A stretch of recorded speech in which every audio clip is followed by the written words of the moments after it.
Welcome to Biblical Studies Today instructional videos. It's Thursday, February 27th, 2025. I want to think about participles and soteriology in Mark 5:15.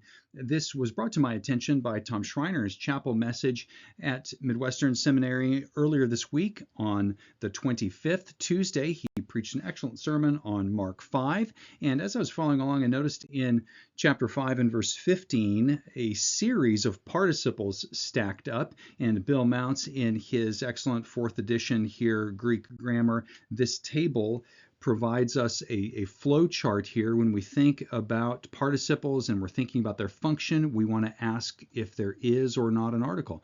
Anarthrous, then it's wide open. If there is an article, we know it cannot be adverbial, and so we begin to think here through adjectival possibilities.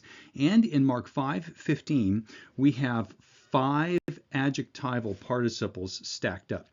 We begin here by noting in Mark 5:15 just the actions here. Kai erkantai proston Iesun kai theorusin. Here we have these crowds who are coming to Jesus and they are beholding. And after they are beholding, kai ephabetheson, they are then afraid. Well, what do they behold and then become afraid of? What we see here in the text is this series of participles that Mark writes to describe ton daimonis amenon, kathemenon, hematis menon, kai sophronunta, ton eskekata, ton legona. It's this man who was demon-possessed by this legion of demons, ton daimonis amenon. Here we have this present participle with ton, so we know that this participle cannot be adverbial. There's nothing that it modifies, so this is a substantive. I'll just put an S here for a substantival participle, and then we come to the next participle. This man who was formerly demonized, now kathemenon, he's seated. He's not roaming around through the tombs, unable to be held. He's actually just seated, very different than before. And here there is no article, and this participle matches daimonis amenon, case number and gender. This is an attributive participle. The same with hematis menon, a perfect passive participle here, and most of those are attributive. This is our second attributive, and then we have a third attributive participle here. So we have a substantized participle, substantival, adjectival participle, and then one attributive, two attributive, three attributive, and then we come to another participle, and it has the definite article, ton eske kata, another perfect participle.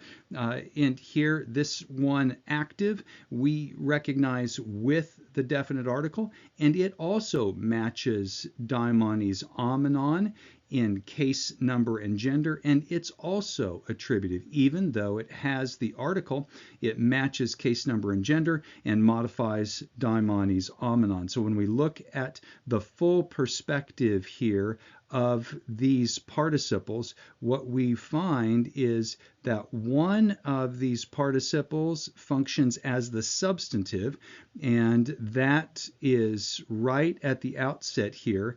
Daimonis amenon, here's our substantive, and then it's modified by attributive adjectives that are participles here, 1, 2, 3, 4 of them, and this dense concentration describes this man who had been demon-possessed, now sitting, dressed in his right mind. And this is soteriology. This is what Jesus does. It's a complete change of situation. He's now seated. He was roaming uncontrollably. He was naked. Now he's dressed. He was crazy. Now he's in his right mind.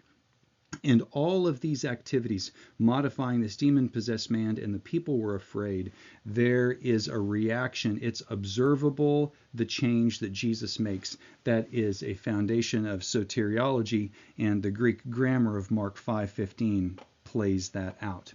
For more instructional videos, go to biblicalstudiestoday.com. For more information on biblical studies classes, go to mbts.edu. We'll see you again next time.